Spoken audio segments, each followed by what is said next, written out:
Hello बच्चों, welcome है आप सभी का रश्मि मैम की क्लास में। आज की हमारी क्लास जो है वो लैंग्वेज टेस्ट इंग्लिश की क्लास है। हम लोग जवाहर नवोदय विद्यालय में जिन बच्चों ने इंग्लिश लैंग्वेज लिया है उनकी क्लास है आज। तो मैंने जो आज के जो क्वेश्चंस बनाए हैं वो आज हमारी जो सिलेबस है इस बार की जवाहर नवोदय विद्यालय के हिसाब से जो सिलेबस दिया गया है उसमें उसके अकॉर्डिंग हम लोग आज क्वेश्चंस करने वाले हैं। तो उसमें क्या दिया गया है कि कुछ कॉम्प्रिहेंशंस के क्वेश्चंस आएंगे जिसके अंदर 5 पैसेजेस दिए होंगे। उन 5 पैसेज में से आपको हर पैसेज में से 5-5 क्वेश्चंस दिए जाएंगे, उसका आंसर करना है आपको। तो जो पैसेज होगा, पैसेज में के अंदर से ही क्वेश्चंस होंगे और क्वेश्चन का जो आपको आंसर देना है वो पैसेज के अंदर से ही देना है, बाहर कहीं से भी आपको आंसर नहीं करना है। तो पैसेज के लिए क्या करना होगा हमें पैसेज पढ़ने के लिए? तो सबसे पहली चीज़ है कि हमें पैसेज को समझना पड़ेगा। तो पैसेज को समझने के लिए क्या है कि हमारी वर्ड पावर अच्छी होनी चाहिए। पैसेज के हर एक वर्ड की मीनिंग पता होनी चाहिए, तभी हम पैसेज की सही मीनिंग समझ पाएंगे। पैसेज के वर्ड पावर हमें बढ़ानी पड़ेगी। अंडरस्टैंडिंग, इंटेलिजेंस, इन सारी चीज़ों को हमें ध्यान में रखना पड़ेगा। तो इस टेस्ट के द्वारा जवाहर नवोदय विद्यालय क्या जानना चाहता है? बच्चों की एनालिटिकल स्किल को जानना चाहता है, उनकी अंडरस्टैंडिंग को जानना चाहता है, वो किस तरह से समझ पा रहे हैं, चीज़ों को कैसे ले रहे हैं और उसका आंसर कैसे कर रहे हैं। तो इस तरह से वो एनालाइज करता है बच्चों को। तो हमें क्या करना है, हमें पैसेज को अच्छी तरह से रीड करना है, हमें अपनी वर्ड पावर बढ़ानी है, पैसेज को अच्छे से समझना है और उसके आंसर्स करने हैं। और जैसा मैंने बताया कि आंसर्स बाहर कहीं से भी नहीं करना।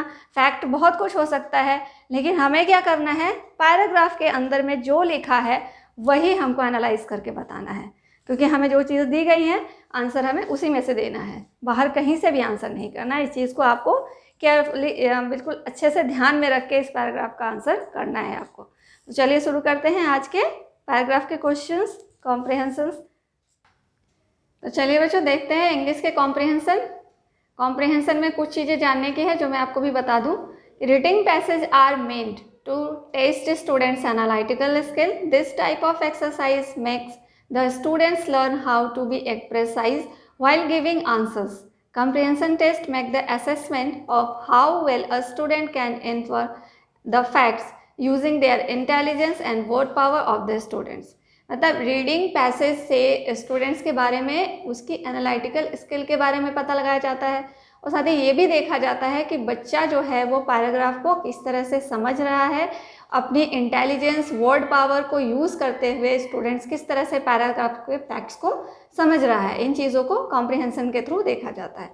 इसलिए देयरफॉर हमें कुछ बातें हैं जो ध्यान में रखनी है। Therefore a students is required to read the passages carefully and choose the correct answer out of the alternative given answer the question under the questions। इसलिए स्टूडेंट्स को क्या चाहिए कि पैसेज को केयरफुली ध्यान से पढ़ना है, केयरफुली पढ़ना है और जो ऑप्शंस दिए हुए हैं उन ऑप्शंस में ही अल्टरनेटिव ऑप्शन आपको आंसर ढूंढना है और आंसर देना है।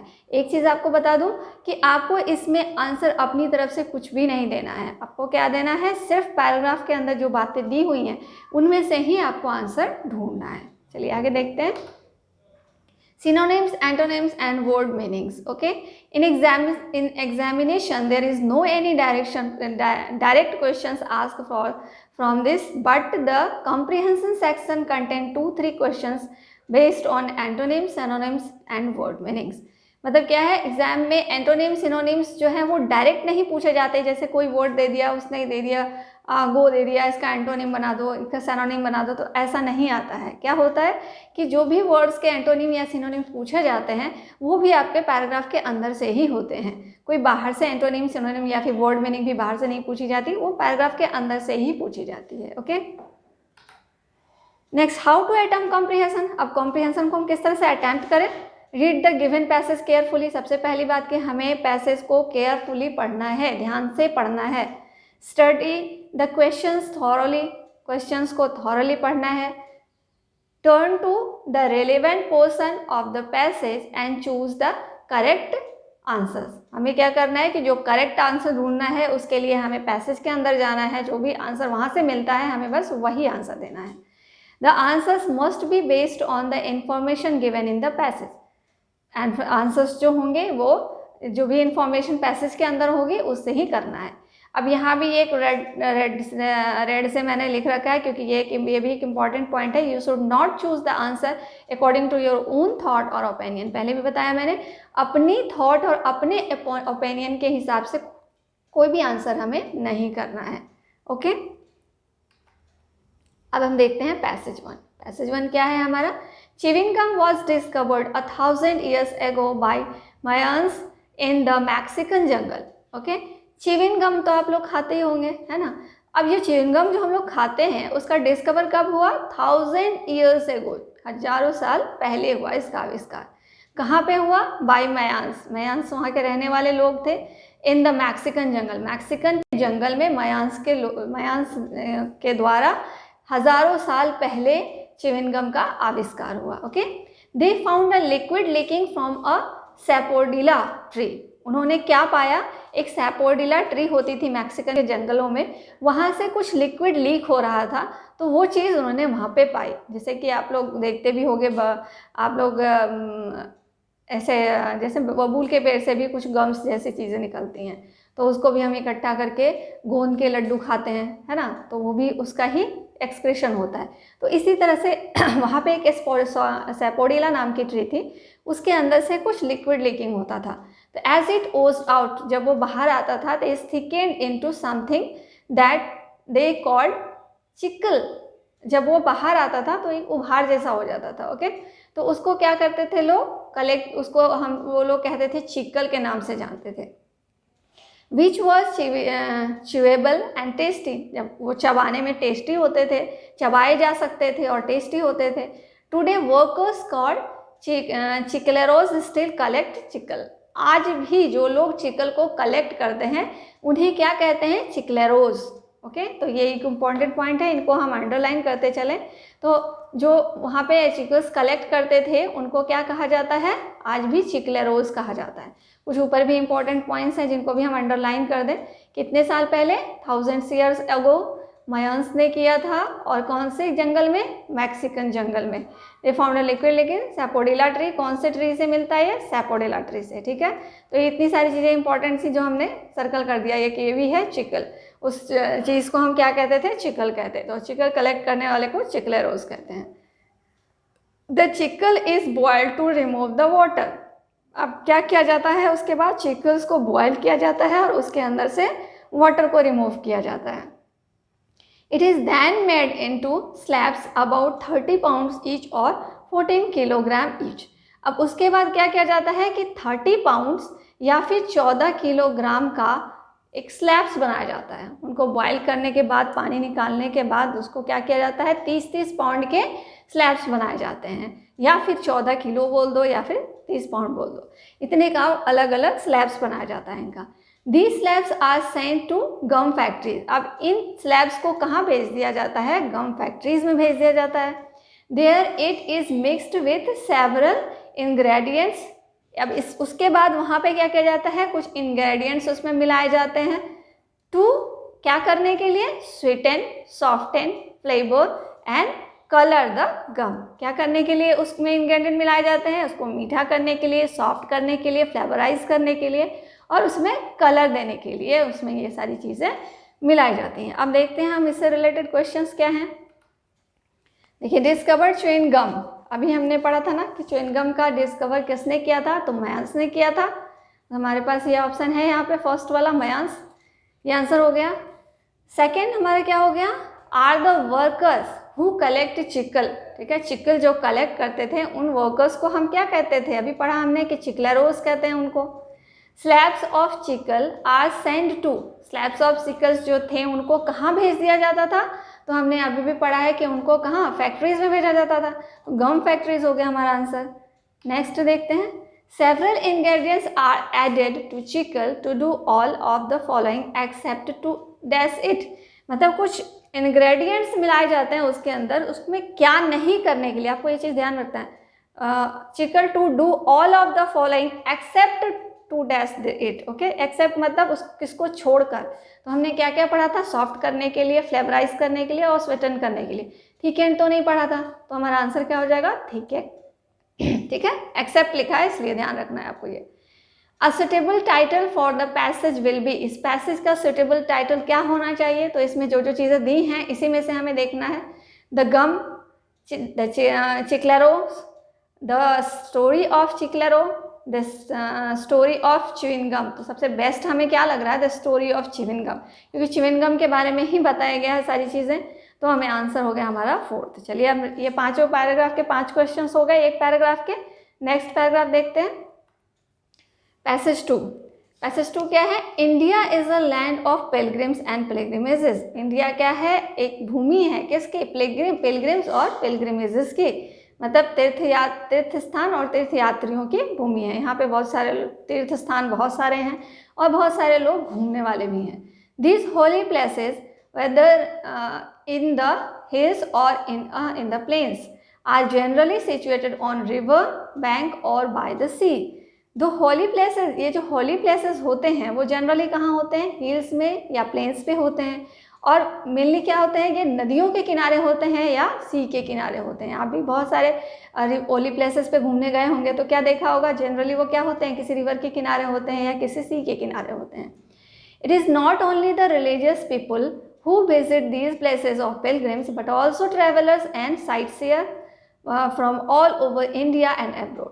अब क्या है कि ये जो स्थान है वो केवल रिलीजियस लोगों के लिए ही नहीं है, रिलीजियस मतलब जो धार्मिक लोग होते हैं उनके लिए ही सिर्फ नहीं है। तो चलिए इसमें हम अंडरलाइन भी करते चलते हैं, हमने छोड़ दिया।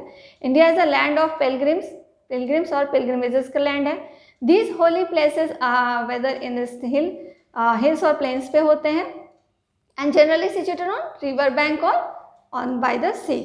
It is not only the religious people और कि who visit these places of pilgrims but also travelers and sightseers. travelers और sightseers के लिए भी होते हैं ये, जो कि अच्छी जगहों को देखना पसंद करते हैं, साइट्स को देखना पसंद करते हैं, तो वो लोग भी जाते हैं। और कुछ ट्रैवलर्स भी होते हैं जो देश विदेश से आते हैं घूमने के लिए, इंडिया के भी होते हैं, इंडिया के बाहर के भी होते हैं। तो इन सब लोगों के लिए ये जगह है, ऐसा नहीं है कि ये सिर्फ रिलीजियस लोगों के लिए है। Okay, wherever 2 or more rivers meet, pilgrims come to bath and worship because that place is supposed to be holy. क्योंकि अब क्या है कि जो जहाँ पे 2 नदियाँ मिलती हैं, है ना, तो आपने देखा भी होगा न्यूज़ वगैरह में कि पूर्णिमा में कुछ खास दिनों पे वहाँ पे बहुत भीड़ होती है, लोग स्नान करने जाते हैं जो धार्मिक लोग होते हैं। तो जहाँ पे 2 नदियाँ मिलती हैं उन्हें पिलग्रिम्स क्या वहाँ पे बात करने जाते हैं, नहाने जाते हैं। क्यों?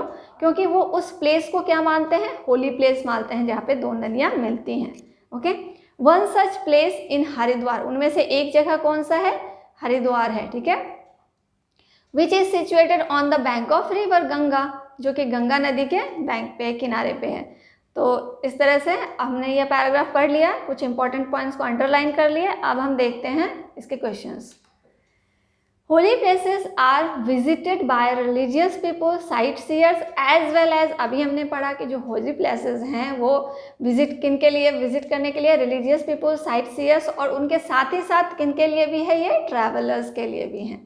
ठीक है, which one of the following is a synonym of the generally. देखिए यहाँ पे हमने पहले भी अभी पढ़ा था, मैंने समझाया था कि इसमें से सिनोनिम्स एंटोनिम्स के भी क्वेश्चंस आते हैं जो कि पैराग्राफ के अंदर से ही लिए जाते हैं। यहाँ पे भी देखिए पैराग्राफ्स के अंदर से ही एक वर्ड लिया गया है जिसका सिनोनिम पूछा जा रहा है। Which of the following is a synonym of the word generally. Generally word का सिनोनिम क्या होता है? तो जैसा कि हम लोग जानते हैं यूजुअली जनरली का सिनोनिम्स है। ठीक है, दोनों की मीनिंग सेम होती है। The place is considered holy there 2 or more rivers meet. Here the antonyms of the word holy is, the place is considered holy, holy place जो considered होता है, which 2 or more rivers, जहाँ 2 नदियाँ मिलती हैं। Here the antonym of the word holy, holy word का antonym पूछा जा रहा है। यहाँ भी आ गया एंटोनिम से, इससे पहले वाला सिनोनिम का था, ये वाला एंटोनिम का है। तो देखिए एंटोनिम, होली का अपोजिट क्या होता है? होली का अपोजिट होता है आपको कर्स्ड। ओके, होली का अपोजिट होता है आपका कर्स्ड।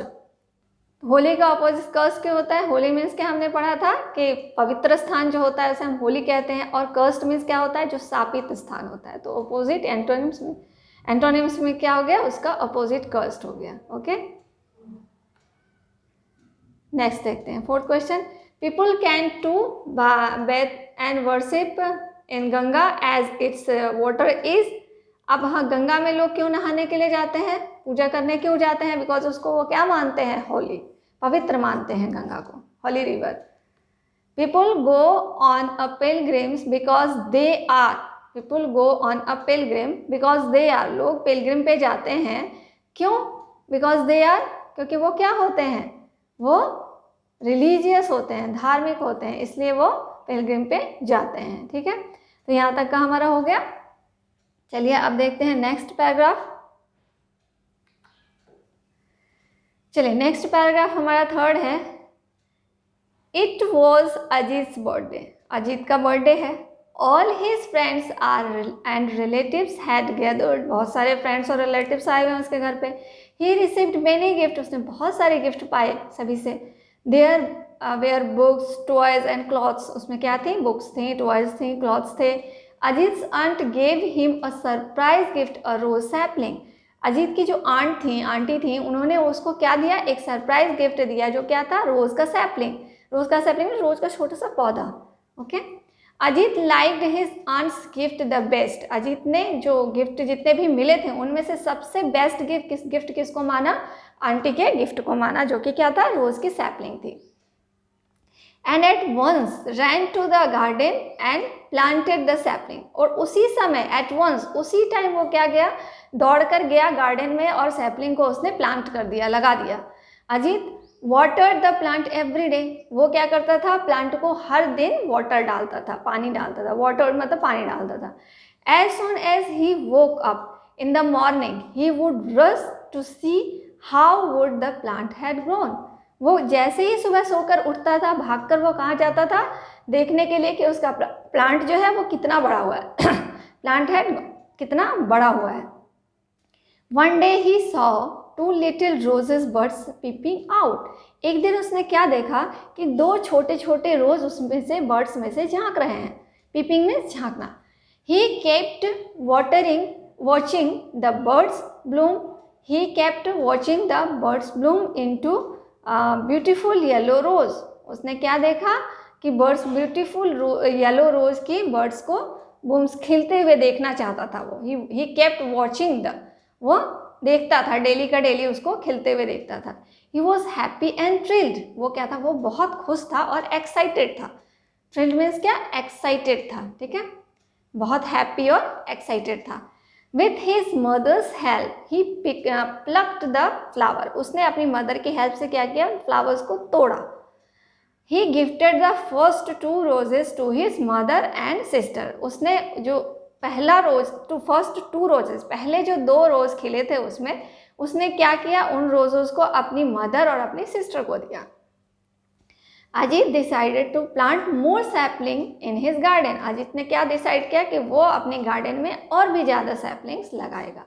तो चलिए इसमें जो इम्पोर्टेंट चीज़ें थी उसको एक बार अंडरलाइन कर लेते हैं। बर्थडे किसका था, अजीत का बर्थडे था। Okay, his friends and relatives कौन आए हुए थे, फ्रेंड्स और रिलेटिव्स आए हुए थे। उसने बहुत सारे गिफ्ट्स रिसीव किए थे। क्या क्या थे उसमें, बुक्स थी, टॉयज थी और क्लॉथ्स थे। Okay, books, toys and clothes थी। अजीत ने आंट ने उसको जो सरप्राइज गिफ्ट दिया था वो क्या था, रोज सैपलिंग था। अजीत को वो क्या लगा था, सबसे बेस्ट गिफ्ट लगा था। और उसके बाद उसने गार्डन में उस सैपलिंग को लगा दिया। कहाँ पे लगा दिया, गार्डन में लगा दिया। Ajit water the plant every day वो क्या करता था, उसमें पानी डालता था। As soon as he woke up in the morning he would rush to see how much the plant had grown, अब वो डेली देखता था कि वो कितना ग्रो कर रहा है। ठीक है, इसमें कुछ ऐसे अंडरलाइन करने की चीज़ नहीं है। लिटिल रोज क्या कर रहा था, पीपिंग, उसमें से पीपिंग, झांक रहे थे birds. He kept watching bird bloom. Okay, yellow rose, कौन से कलर का रोज था वो, येलो कलर का रोज था। अब उसने किसको दिया था ये गिफ्ट पहले 2 रोज थे वो मदर और सिस्टर को दिया था। ठीक है, तो ये सारी इंपॉर्टेंट चीज़ें थी जो हमने अंडरलाइन कर ली। अब हम लोग क्वेश्चंस देखते हैं इसके। Ajit best birthday gift was, अभी भी अंडरलाइन किया था हमने कि अजीत का बेस्ट बर्थडे गिफ्ट क्या था जो उसके आंट ने दिया था, वो क्या था, rose sapling. As soon as Ajit woke up he, जैसे ही अजीत सोकर उठता था वो क्या करता था, स्टार्टेड स्टडिंग, पढ़ने लगता था।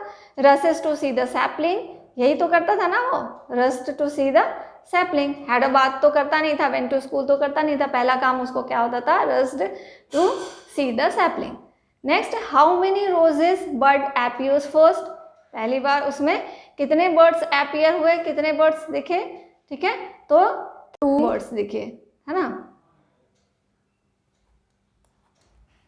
How many roses birds appears first, पहली बार उसमें 2 बर्ड्स दिखे थे। वो दोनों बर्ड्स को उसने किसके दिया था, मम्मी को और अपनी सिस्टर को। Ajit gifted the first 2 roses, यहाँ भी वो बात भी आ गई अब कि अजीत ने कितने रोजेस दिए, मतलब फर्स्ट 2 रोजेस किसको दिए, his mother and his sister. Okay, the word thrilled means, अभी मैंने बताया था पैराग्राफ में कि थ्रिल्ड का मतलब क्या होता है, एक्साइटेड। ओके, तो ये हो गए हमारे 4th पैराग्राफ के 5 क्वेश्चंस हो गए, है ना। अब हम चलिए आगे बढ़ते हैं, next last paragraph, 4th paragraph हमारा, 4th पैराग्राफ। 4th पैराग्राफ हमारा क्या है, जो साथ के साथ अंडरलाइन करते चलेंगे। The neem tree is known as a village pharmacy due to the medicinal benefits of its seeds, barks and leaves. Neem tree को क्या कहा जाता है, गाँवों में फार्मेसी कहा जाता है नीम ट्री को। किसको कहा जाता है, नीम ट्री को गाँवों में फार्मेसी कहा जाता है। क्यों, due to the medicinal benefits of it seeds, bark and leaves. इसके जो सीड्स होते हैं, इसकी जो बार्क यानी कि छाल होती है और इनके जो लीव्स होते हैं, इसका बहुत ज़्यादा ही मेडिसिनल यूज़ है। इस वजह से गाँव में क्या कहते हैं, इसको नीम की ट्री को फार्मेसी कहा जाता है। It is called arishta, arishta in Sanskrit, which means perfect, imperishable and complete. अब इसको संस्कृत में क्या कहते हैं हम लोग, अरिस्ता। अरिस्ता संस्कृत में कहते हैं, इसको अंडरलाइन कर लेते हैं। अरिस्ता कहते हैं, इसका मतलब क्या होता है, परफेक्ट, इम्पेरिसेबल एंड कंप्लीट, मतलब एक कंप्लीट थिंग जिसमें भी कोई गलती के चांस नहीं है, जो बिल्कुल सही है, इसका मतलब होता है, ठीक है।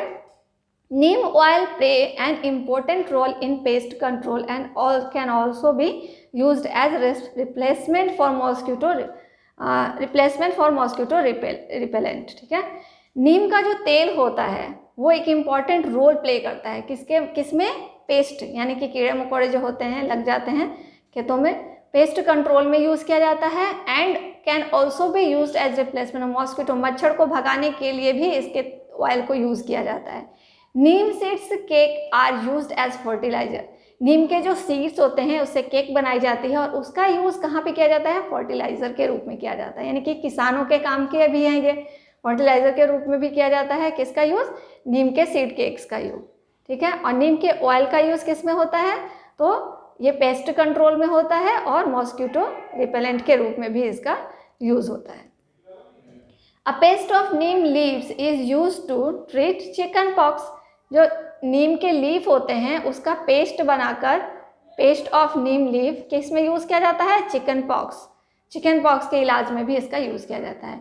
नीम की जो ट्विंग्स होती हैं, नीम की पतली पतली जो डालियाँ होती हैं, शाखाएँ होती हैं, commonly referred to as datun, are used as tooth brushes in village. गाँवों में क्या किया जाता है, उसको दातून के रूप में यानी कि टूथब्रश के रूप में भी यूज़ किया जाता है।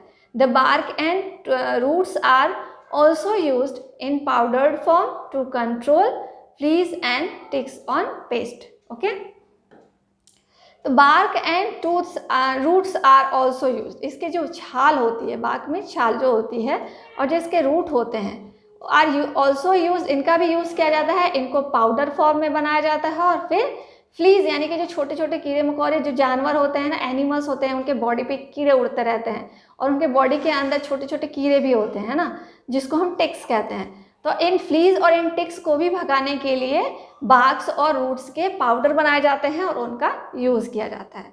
तो आई होप कि आपको ये पैराग्राफ भी क्लियर हो गया होगा। तो इसके क्वेश्चंस करने से पहले मैं आपको कुछ बातें बता दूं कि अगर बच्चों मेरा आपको वीडियो पसंद आ रहा है, आपको मैं जो समझा रही हूँ वो सारी चीज़ें अच्छे से समझ में आ रही हैं, तो आप मेरे चैनल को लाइक और सब्सक्राइब कीजिए, शेयर कीजिए अपने फ्रेंड्स को, ठीक है। एग्ज़ाम के लिए बहुत इंपॉर्टेंट चीज़ें मैं आपको बता रही हूँ, हर एक चीज़ को क्लियरली समझा रही हूँ। मैं पूरी कोशिश कर रही हूँ कि आपके एग्ज़ाम में मार्क्स अच्छे से अच्छा आ जाए, ठीक है। अब मेरे साथ आपको साथ देना आपका काम है कि आप मेरे साथ साथ चलें, तभी आप भी आगे बढ़ सकेंगे, नहीं तो मेरी कोशिश बेकार चली जाएगी अगर आप मेरे साथ साथ नहीं चलेंगे। मैं जो ये कोशिश कर रही हूँ, ये कोशिश आपके लिए कर रही हूँ। अगर आप मेरे साथ साथ चलेंगे तो आपका ग्रोथ भी आगे होगा, ठीक है, आप भी सक्सेस होंगे। चलिए आगे बढ़ते हैं। इसके क्वेश्चंस। अ फार्मेसी इज, अब फार्मेसी अभी हमने पढ़ा कि नीम की ट्री को क्या कहा जाता था, फार्मेसी। क्यों कहा जाएगा फार्मेसी भाई? क्योंकि ये एक मेडिकल स्टोर को फार्मेसी कहते हैं हम। तो ये भी क्या होता है, इसका मेडिसिनल यूज़ है, इसलिए इसको हम लोग फार्मेसी कहते हैं। Next, a part of the neem tree that is used to the farmer is, तो फार्मर के यूज़ का क्या होता है, हमने क्या पढ़ा था कि फर्टिलाइजर के रूप में यूज़ किया जाता है। क्या? सीड के केक बनाकर, अभी देखा था ना हमने, नीम सीड केक्स, यानी कि सीड्स का यूज़ करते हैं फार्मर्स क्या करने के लिए, अपने फर्टिलाइजर के रूप में यूज़ हुआ, मतलब फार्मर्स के लिए यूज़ हुआ, तो इसके सीड्स का यूज़ करेंगे वो। Which one of the following is not a synonym of perfect, देखिए यहाँ भी सिनोनिम का एक क्वेश्चन आ गया। Which of this not a synonym of perfect, perfect का सिनोनिम कौन सा नहीं है? ओके, ये भी चीज़ आपको ध्यान रखनी है। इज़ नॉट हो सकता है या इज़ हो सकता है, तो इज़ नॉट, इस चीज़ को आपको ध्यान में रखना है कि कौन सा परफेक्ट का सिनोनिम नहीं है। मतलब क्या हो गया, परफेक्ट का एंटोनिम बताना है आपको। वॉटलेस होगा नहीं, फ्लोलेस होगा नहीं, सीमलेस होगा नहीं, तो क्या होगा, ब्लेमिस्ड। ओके, ब्लेमिस्ड मीन्स क्या होता है, दाग धब्बे वाले जो होती हैं उनको ब्लेमिश कहते हैं, ठीक है। सीमलेस मीन्स होता है सीधा। ओके, फ्लोलेस मीन्स भी होता है कमी नहीं होना, ठीक है। आगे बढ़ते हैं। ओके, तो नेक्स्ट क्वेश्चन है, the word paste in the passage mean, paste का मतलब क्या होता है? पेस्ट का मतलब मैंने आपको बताया था कि an insect that destroy crops, को जो बर्बाद कर देते हैं उन्हें हम पेस्ट कहते हैं। तो पेस्ट कंट्रोल के लिए फोर्थ का फर्स्ट हो गया। Neem are used as toothbrush in villages, नीम के किस चीज़ का यूज़ किया जाता है टूथब्रश बनाने के? तो हमने देखा था कि इसका ट्विंग्स का यूज़ किया जाता है। तो ये सारी चीज़ें हमें पैराग्राफ के अंदर से आ गई। एक बार हमने पैराग्राफ को अच्छे से समझ लिया तो सारे क्वेश्चन हम इजीली कर सकते हैं। नेक्स्ट, अब ये है हमारा आज का लास्ट पैसेज। लास्ट पैसेज क्या है, our voyage were very prosperous but I shall not trouble the readers with a journal of it.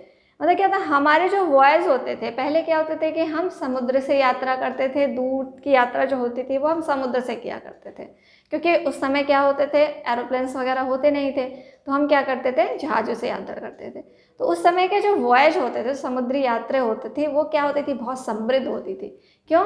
क्योंकि हम जब जाते थे दूर तो वहाँ से कुछ ऐसे सामान परचेस करके लाते थे जिसे हम बेचते थे तो हम अच्छे पैसे कमाते थे।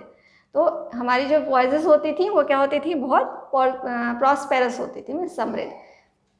इसको अंडरलाइन कर लेते हैं, voices prosperous.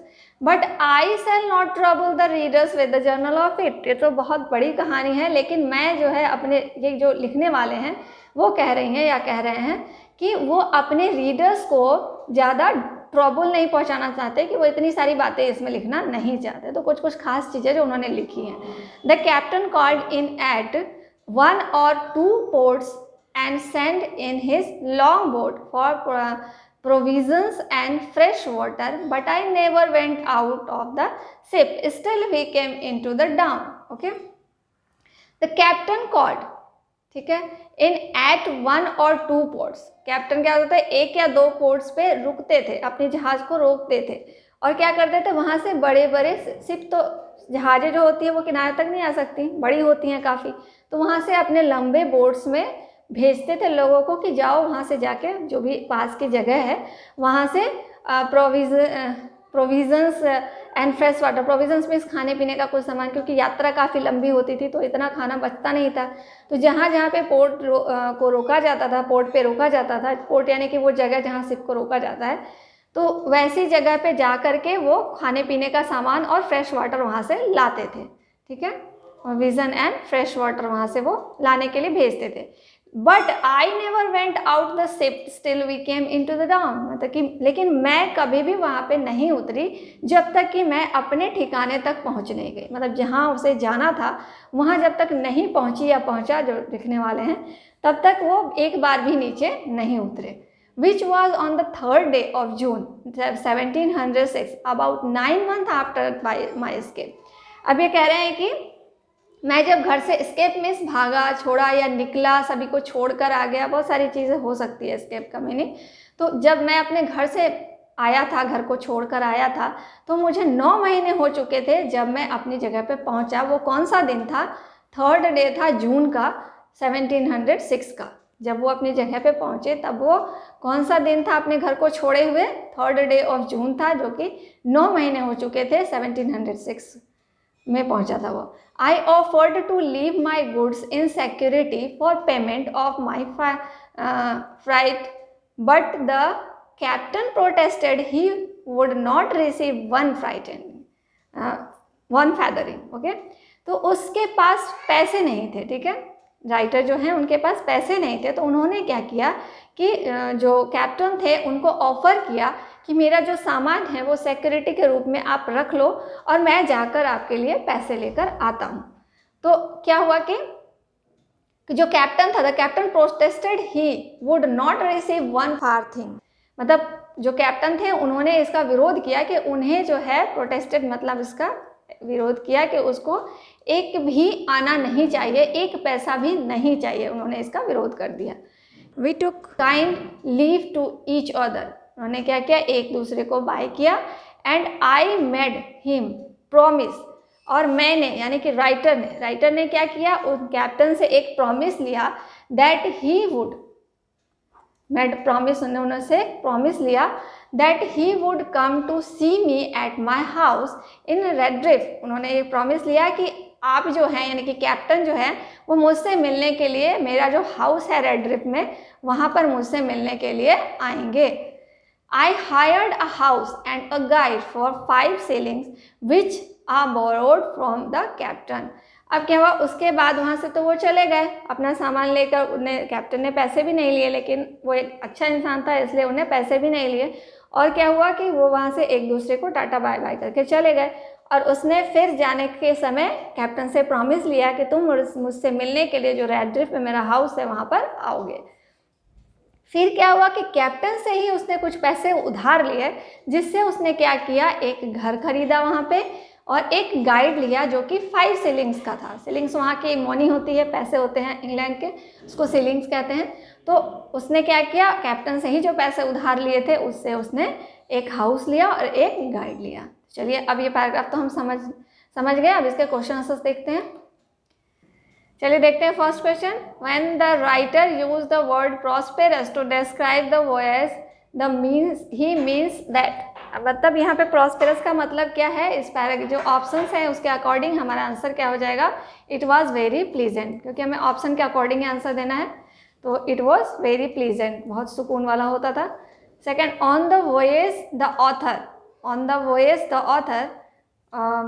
Left the ship eight intervals, was not able to leave the ship because it did not stop, never left the ship at all, never left the ship till they came into the dawn। हमने क्या पढ़ा था कि जो author है वो क्या, जब तक कि अपने डॉन्स तक नहीं पहुंच गया तब तक वो वहाँ से नहीं उतरा शिप में से। तो कौन सा होगा, 4th वाला।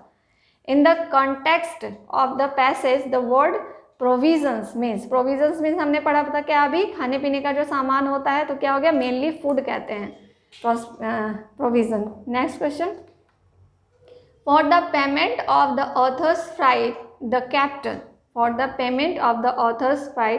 the captain kept him good as security, refused to accept any money, protested against being paid only a farthing except a sum of money।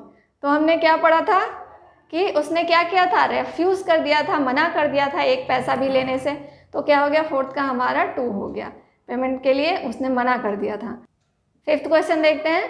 For the passage it is clear that the captain's attitude to the author was, ठीक है, तो इसका क्या हो जाएगा, 1 the extreme friendliness and kindness, वो बहुत ही ज़्यादा फ्रेंडलीनेस था, काइंडनेस था, इसीलिए तो उसने क्या किया, मना कर दिया पैसे लेने के लिए उससे, नहीं तो कौन मना करता है पैसे लेने के लिए। तो क्या था, वो बहुत ज़्यादा एक्सट्रीमली फ्रेंडलीनेस था और काइंडनेस था, इसलिए। तो हमारे ये पैराग्राफ भी कंप्लीट हो गए।